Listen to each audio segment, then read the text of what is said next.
அந்த மரத்தின் கீழ் அமைதியாக அமர்ந்திருந்த அந்த யோகியை கிராமத்தார் கவனிக்கத் தொடங்கினர். ஆர்வம், சந்தேகம், பயம். அவர் பேசவில்லை, அவர் எதையும் கேட்கவில்லை, உணவும் இல்லை, உறையும் இல்லை. ஆனால் அவரிடம் இருந்தது அளவற்ற அமைதி. அவர் அங்கேயே இருந்தார், அமைதியாக, அசைவில்லாமல். நாட்கள் கடந்தும் அதே நிலையில். இவர் யார்? பிச்சைக்காரனா?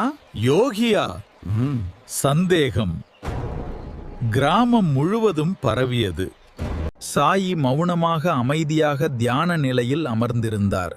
மக்கள் அனைவரும் அவரை கவனித்த நிலையிலே நின்றிருந்தனர். ஆச்சரியமாக அவரின் இருப்பே அந்த கிராமத்தை புனிதமாக மாற்றியது. இந்த சாயின் கதை உங்களுக்கு பிடித்திருந்தால் கமெண்டில் சொல்லுங்கள். சாயின் அடுத்த அதிசயத்தை காண சப்ஸ்கிரைப் செய்யுங்கள். ஜெய் சாய்ராம்.